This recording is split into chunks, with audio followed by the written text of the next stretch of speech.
Hello, good morning everyone. This will be the last topic for the crdr na subject for this semester. It is entitled as the data management. So within this topic, we'll be discussing the various information systems used within the hospital, the concept of network, and the responsibilities of radiographer when it comes to the application of PACS or the picture archiving communication system, which will also be discussed within this topic. To start, we have to discuss what is the definition of the computer network.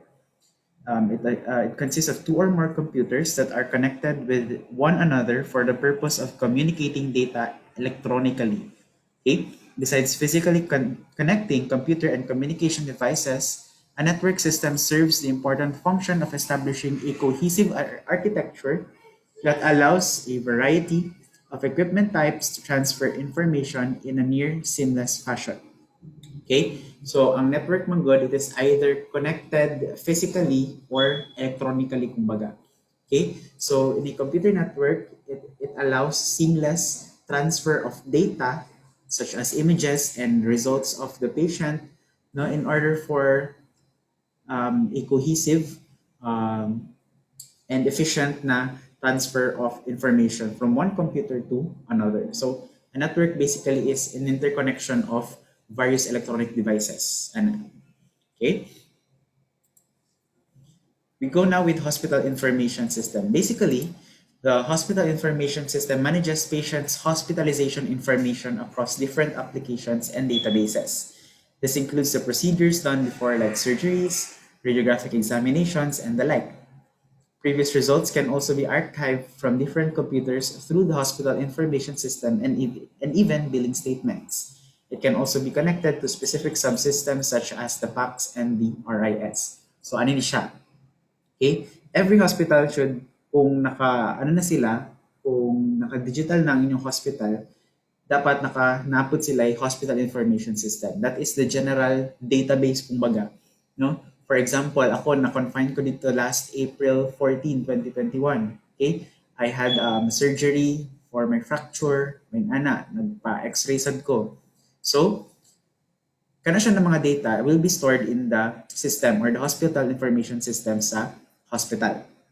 Okay? Then after a while, kunwari na-aksidente ko, simba ko, malayo, okay, na-aksidente na po ko by May 15, 2021. So, dili na sila magbuhat og new entry sa hospital information system.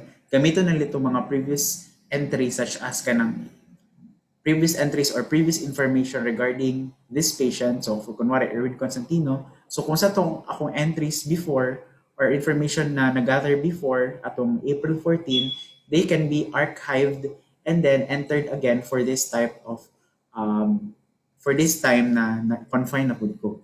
So basically, it is just a database regarding the information of the patient that has been confined in that specific hospital.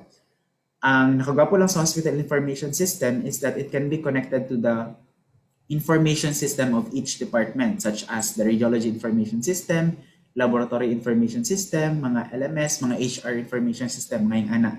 Okay? It's because kung dili na sila connected, mag-adto-adto pa ang mga personal ana from one department to another in order to communicate, no? But with the hospital information system, integrated na tanan information system from each department. Okay? So dili na kinahanglan mo to si personnel from HR padulong sa finance, mangutan na kung pila ang bayron ani ni patient, for example, ana, okay? It's a comprehensive or integrated na system in order for us to exchange information about a certain patient seamlessly. Okay? Now we go with a more specific information system for our profession, which is the radiology information system. The RIS or Radiology Information System performs the same function with HIS, but for a database of written records and files on patients, making them accessible from different locations within the radiology department. RIS functions include message and mail utilities, calendar reporting, storage of text data, and financial accounting and planning. So, yan siya. Sa Hospital Information System, it oversees the information of the patient throughout his or her stay in the hospital. So, for example, kanang billing niya, na sa hospital information system, kung sa ang mga examinations, surgeries na gibuhat sa iyaha. Okay, nagpa-x-ray ba siya, nagpa-laboratory ba siya, may ana. But when it comes to radiology information system, we discuss the various information of the patient within the radiology department lang. So more on specific ni siya na information system. Just like HR information system, kana siya na information system is more on the human resource lang, wala siya na context. We have the laboratory information system or LIS, which is specific also to the laboratory or sa mga medtech siya na information system. Ano siya? Okay? Then we go now to the third one, which is the Picture Archiving Communication System or PACS. Mana siya ang one of the most important information systems or communication systems used within the radiology department. Okay? A Picture Archiving Communication System or PACS, when fully implemented, allows not only the acquisition but also the interpretation and storage of each medical image in digital form without resorting to film or hard copy. The projected efficiencies of time and cost are enormous.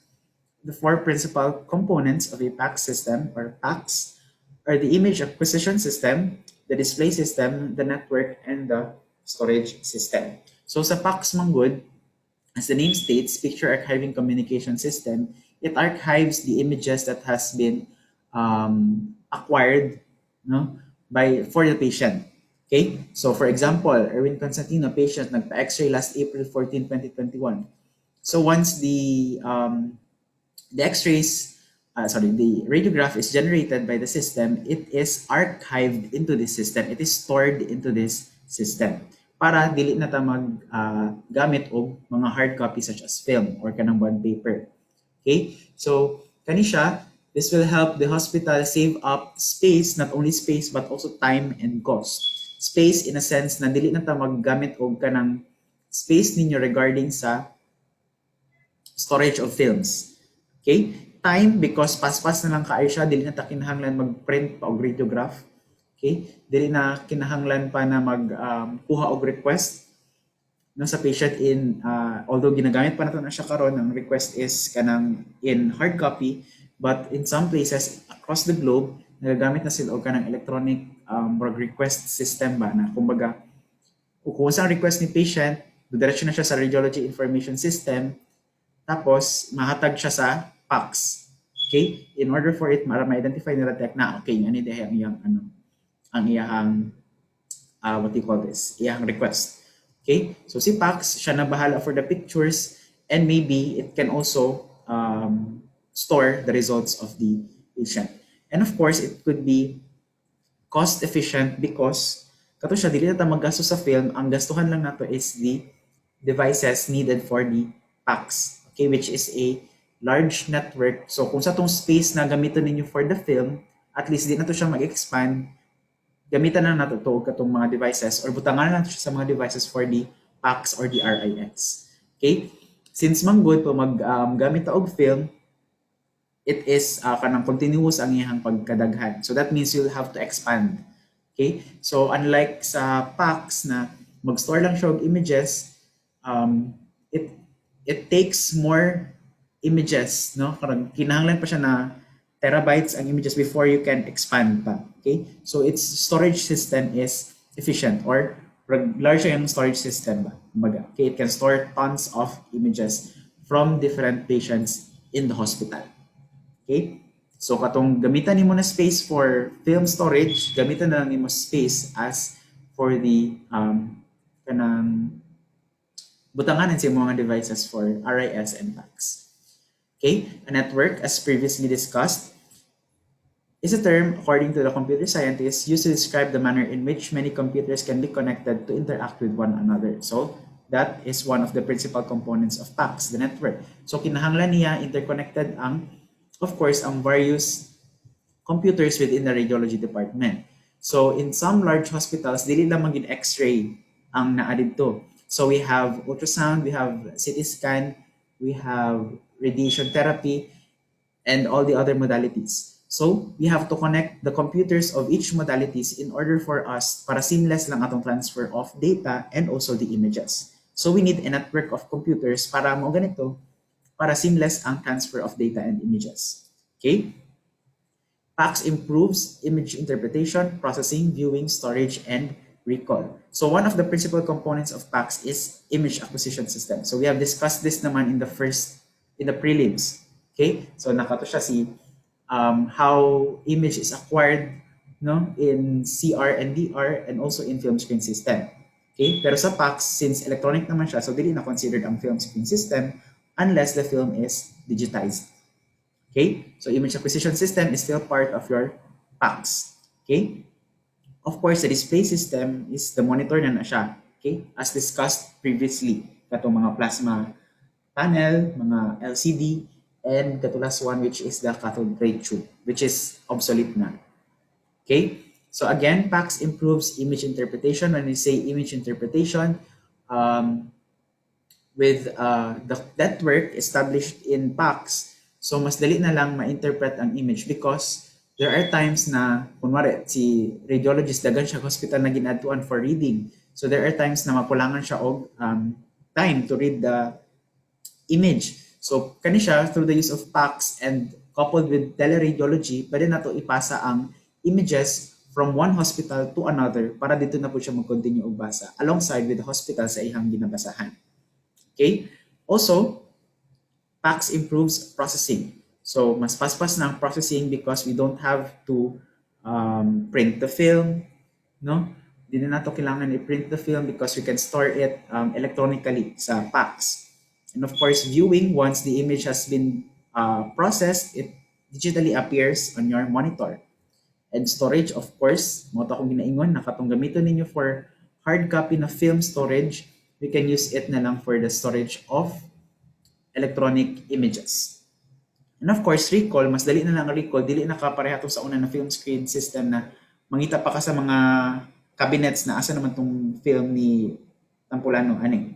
Okay? But with recall, simply enter lang na the name or the information of the patient, you can readily access the images for that specific patient. Okay? So all in all, the PACS good can improve no efficiency in time, cost, and all other factors. Okay? Any hospital at any time can enter the unique identifier and access the medical records for that patient. At the moment, this is primarily limited to text. But as PACS networks expand, the system now includes images. So sa una mang good, ang PACS lang gid is more on the coded text. Okay? More on text lang iyang makaya. But as time went by, so innovation happened. So they can now include images. Okay? And of course, mo to kung ganina na once lang na mag-enter lang mo og identifier sa patient such as name or patient ID, you can readily access the records of the patient, which is much more easier kaysa atong mangita pa mo sa mga cabinet kung asa iyang film, asa iyang mga data. Nga na. Okay?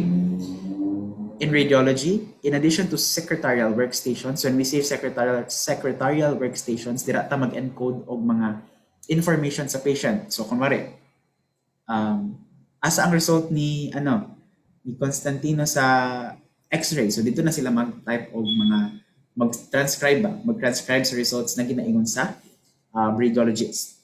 The network may consist of various types of devices that allow storage, retrieval, and viewing of image. PACS workstation, remote PACS workstations, a departmental mainframe, and a hospital mainframe. Each of these devices is called a client of the network. Okay? So si PACS mong daga na siya og dili na siya maka-stand alone lang ba kumbaga. Okay, it needs clients in order for it para mas efficient gyud tanan trabaho for the radiographer and the rest of the radiology department. Okay? So clients are interconnected usually by cable in a building, by telephone or cable television lines among buildings, and by microwave or satellite transmission to remote facilities. So in order to provide you a sample network for PACS, ayan siya. Okay? So this is a sample network kumbaga. Okay? So this one is for the radiology department modalities, DSA, CT, MR, NUCMED, ultrasound, X-ray, yun na siya. And these are all connected into the Hospital Imaging Center mainframe computer. So tanan images ni mainframe computer, tanan modalities Tanang images na maproduce sa modalities is ma-access ni mainframe computer. Okay? And then si mainframe computer is connected also to the hospital information system and the radiology information system so that si hospital information system can readily archive the images produced by this one, and also si radiology information system can readily archive not only the images but also the results. Okay? Si mainframe computer SAD is connected to the house of the radiologist, satellite clinic, and of course sa PACS. Okay, so this is just a sample network po sa um, hospital, or sorry, yes, radiology lang, radiology department. Okay, since more on the modalities man ta dire. Okay, so this is just a sample for the radiology department na network. Okay, so in the mainframe computer, tanan sila interconnected na siya so that ma-access na siya in one computer lang. Okay. The network begins at the digital imaging system where data are acquired. Images reconstructed from data are processed at the console of the imaging system or are transmitted to a PACS workstation for processing. So, yung ani ang workflow niya kumbaga. Okay? So, the radiographer receives the request and then does the examination. Then after that, if images are generated, i-process pa to niya in order for better image quality. And then, at any time, such images can be transferred to other clients within or outside the hospital. Okay, so moto ko yung ganina na it can be transferred to, kunwari, nangayo si one department of image ni Constantino. So, it can readily be transferred from one department to another, or mangayo si hospital A o images ni Constantino, it can readily be transferred from hospital A to hospital B. Okay? Instead of running films up to surgery for viewing on a view box, one simply transfers the image electronically to the PACS workstation in surgery. So through the use of PACS, or the radiology information system, or the hospital information system itself, no, dili na kinahanglan na mudagan pa ang mga radtech sa surgery para ipakita tong film na yung ani ang film doc ni ni Constantino. Okay? So karon, we just send the electronic image from the radiology department to the surgery department. Okay? When a radiologist is not immediately available for image interpretation, the image can be transferred to a PACS workstation in the radiologist's home. Essentially, everywhere that film used to be required, electronic images can be substituted. So as long as murag na ay software lang ang computer for PACS, they can readily view the image in their own homes. Okay, as long as na is appropriate software lang yun. So that seamless ang transfer and easy lang po ang pagbasa sa radiologist. Okay? Time is essential when one is considering image manipulation. Therefore, fast computers and networks with broad bandwidth are required for this task. Okay? Since this is especially important sa mga hospitals na daghan kaayo pasyente. Dili pwede na maglangay-langay ang system, okay, or ang PACS or ang RIS. So time is essential. So dapat when processing the image, it must be transferred readily towards the radiologist for appropriate transcription. Okay? These requirements are relaxed for the information management and database portion of PACS, which is the radiology information system. So again, as I have told you before, PACS cannot stand alone. It needs some of the information system, which is the RIS and also the hospital information system for the information for each image. From the RIS workstation, any number of coded diagnostic reports can be initiated and transferred to a secretarial workstation for report generation. So for example, kaning RIS workstation is most commonly seen on the mga concierge information desk, reception kana tama din, reception. Okay? So once na nadawat na ang request ni Constantino sa RS workstation, pwede na sila mag-send og format sa inyong secretarial workstation para dito sila magbuhat og report or result after the image has been acquired. The secretarial workstation in turn can communicate with the main hospital computer for patient identification, billing, accounting, and interaction with other departments. So as you can see, it's just a network view, no?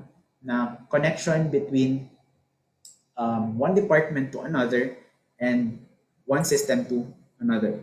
Okay? So that ma-identify niya ang information po sa mga patient. Ana. Such interconnection allows for pre-fetching of images from the archive. The moment a patient reports to any reception desk anywhere in the facility, the process of recovering archive records commences automatically. By the time the patient reaches the examination room, all previous images and reports are available. So for example, ako nagpa-x-ray na ako dito sa una, April 14, 2021. Okay, tapos nagpa-x-ray na po ko by May 14, 2021. Okay, so after 1 month, balik ko for x-ray, na di na ako kinahanglan again, di ba, as I have said a while ago, na mag-enter na po ng bagong mga entries such as type na po ng pangalan, age, birthday, sex, mga previous, okay. Ang buhaton na lang nila is i-archive nila itong mga images na ko and previous information that was gathered last April 14. Okay? So that makita na sa radiologist, ma-compare niya na nga nila itong previous niya na images. Okay? So dili na sila mangita pa sa cabinets na asa naman itong film ni ano. Okay? Similarly, a secretarial workstation at the departmental reception desk can interact with a department computer for scheduling of patients, technologists, and radiologists, and for analysis of departmental statistics. Finally, at the completion of an examination, PACS allows for more efficient image archiving. Okay, so ang secretarial workstation can also do scheduling of patients, kato siya ma-identify kinsa ang radtech na nag-expose ani na pasyente, kinsa ang radiologist na nagbasa ani na result, ay na image, and other happenings, kumbaga. Okay, other tasks at hand. Okay, so with the help of the RIS, the secretarial workstation can do these things.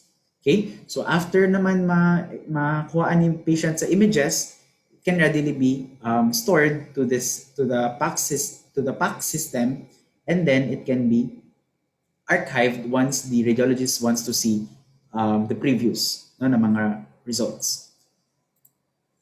Image storage requirements are determined by the number of images and the image data file size. Image file size is a product of the matrix size and the grayscale bit depth.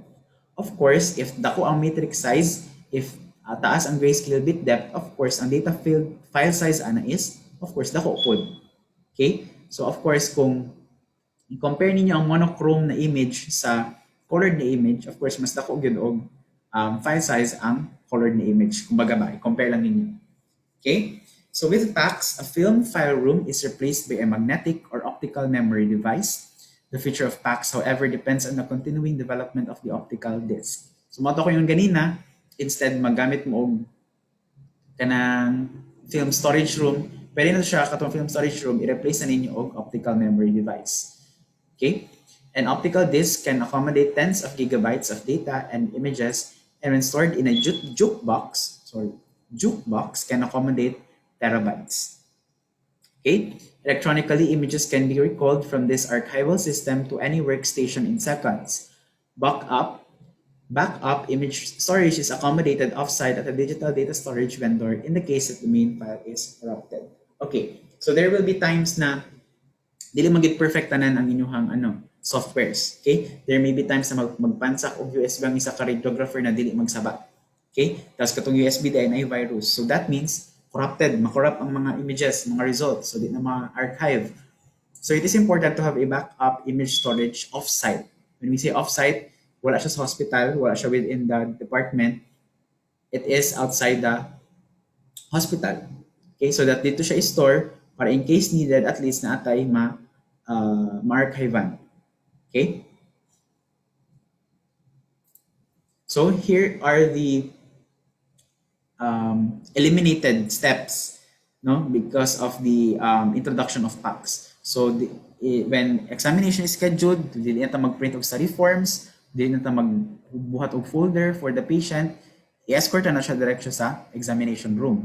Position the patient, mag-perform to examination, no processing of film, no hanging of films, no image quality control. You will be adjusting the brightness, the density, and then it can be forwarded to the radiologist Kung pangit ang iyang imong kuha, pwede ka mag-repeat.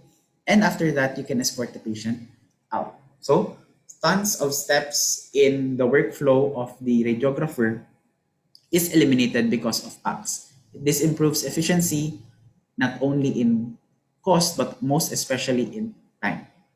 Okay? Since PACS is an electronic system, downtimes can sometimes occur. Even though these are unlikely to occur, the radiology system must be able to prepare when these events happen. One emergency contingency plan could be the utilization of laser printers. Printing of radiographs can be done to compensate for the downtime caused by the PACS. Although this may be laborious, but it is one of the many ways to continue radiological operations. Okay, so your department must have a contingency plan, kumbaga emergency plan when the packs fail. So dili man gid ta makaingon na perfect tanan software. So there will be times that the packs will have downtimes or errors. Okay? So when that happens, one of the contingency plans proposed can be printing na lang sa inyong sa inyong images so that mabasa gyapon siya sa radiologist and matranscribe pa siya through Word. Okay? So although this may be laborious pero wala na may line base. Kung naapay line base, then you can suggest. Nga na. Okay? But this is just one of the ways so that we can continue radiological operations.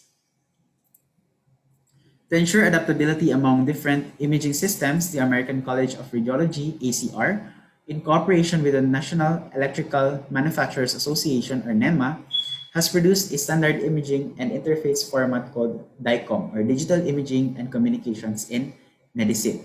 So usually, kani siya na DICOM is format na siya sa images. Okay? So di ba natin ginatawag na JPEG, JPG.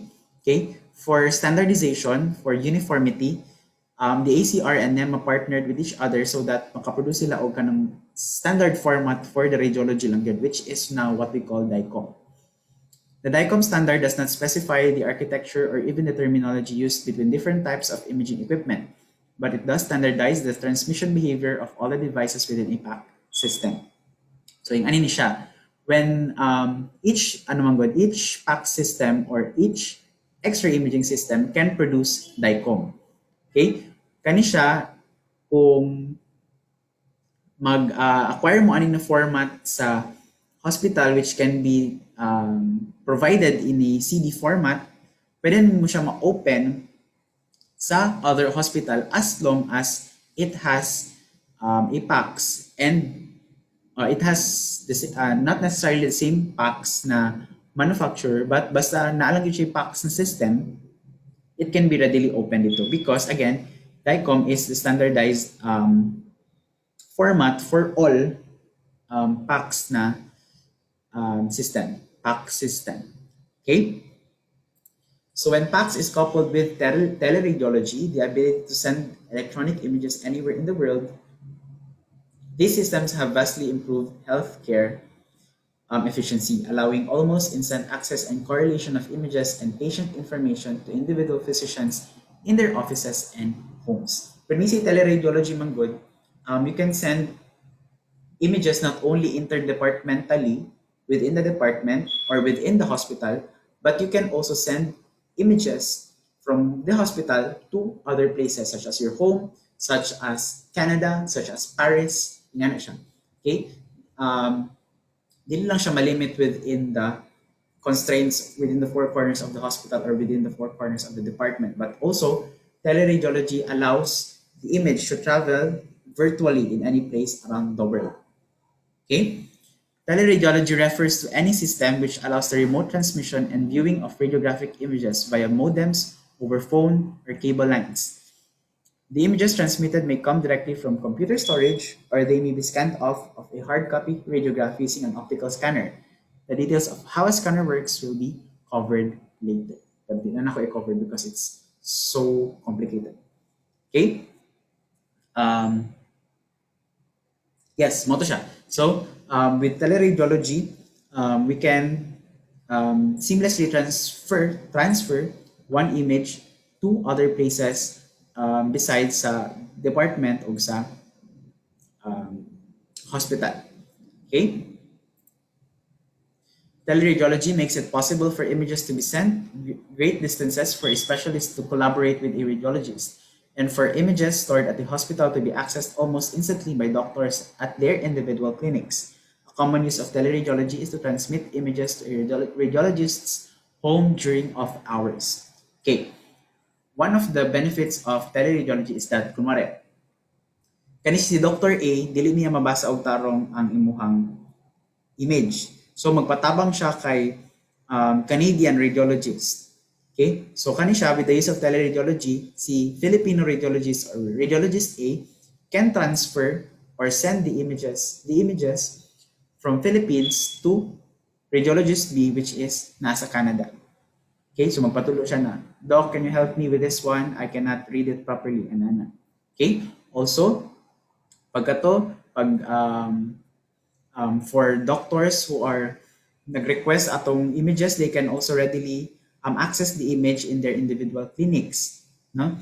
And of course, pag si radiologist need yun siya mag-add to sa hospital tapos dili siya pwede because of some certain reasons, they can, through the use of teleradiology, pwede masend ang images sa ilahang balay. Okay? For these types of access, it is often not necessary for any specific data operations to be performed on the image. The only immediate need is for the image to be displayed so that the doctor can phone in or email reading. So for example, kana na dili makato si doctor sa hospital because of certain reasons. Okay? So, pwede niya siya i-send in a JPEG format, not necessarily og DICOM view. Okay? As long as mabasa lang din siya at ma-present lang siya in the monitor, then it's good to go.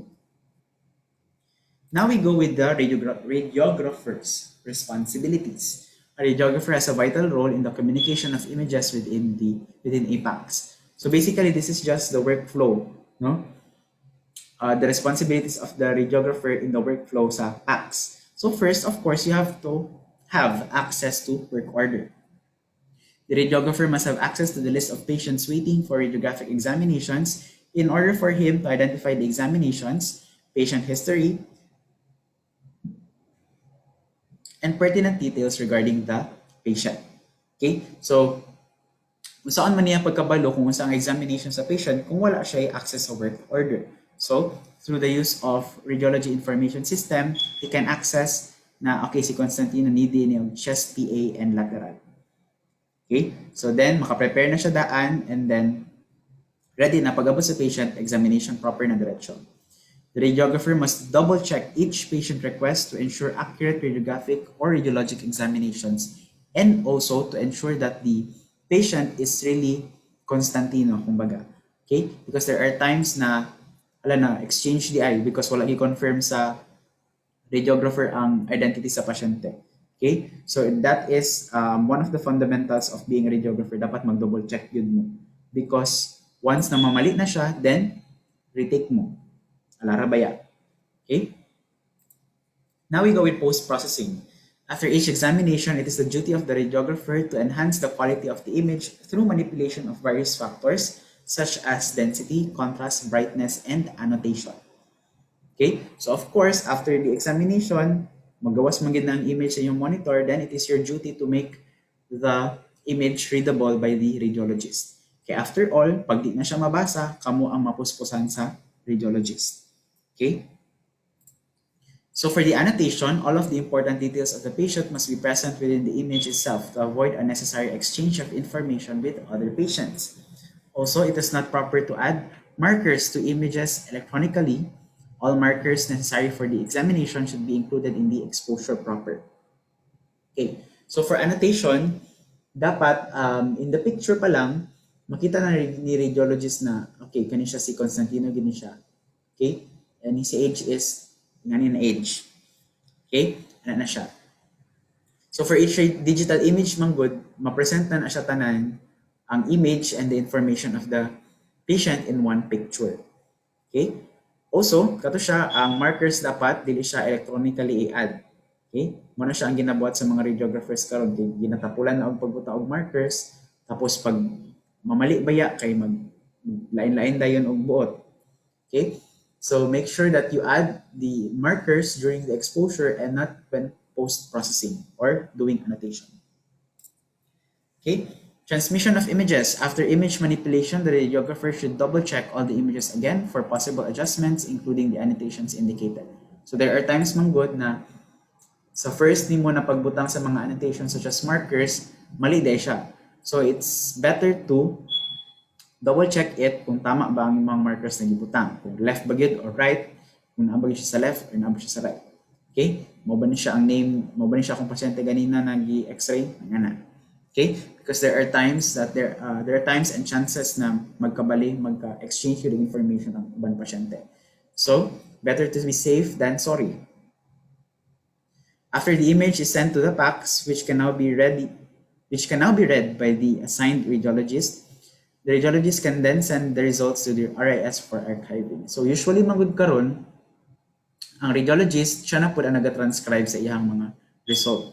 Okay? So once na human og process si radiographer, si PACS functions to transfer the image from the radiographer's computer to the computer sa radiologist. Okay? So pagbasa niya, then transcribe, and then go to RIS for archiving of results or pwede po sa PACS. So this is one of the sample PACS workflow. So mo lang to siya. This is just murag picture lang to akong gi-discuss ganina. Okay? So order entry, i-type ni receptionist kung sa mga examinations ni patient, and then si patient ihatag ang request, or si receptionist maghatag ang request either in hard copy or electronically to the radiographer. The radiographer performs the examination, processes the images after examination, sends it to the radiologist, and then kung naay secretary, he or she can transcribe the report. And then, print the results, hatag sa pasyente, or pwede po ta maghatag ng results sa iyang requesting physician. Okay? So, we are done for the semester. Yes. Okay? So, every after na to mag-discussion, of course, na-take quiz. And please make sure to study because medyo gamay mga grado. Make sure to bawi-bawi this last hura sa inyong semester. So, if you have any questions, please message me and I'll get back to you as soon as possible. And that would be all for this topic. Thank you very much and goodbye.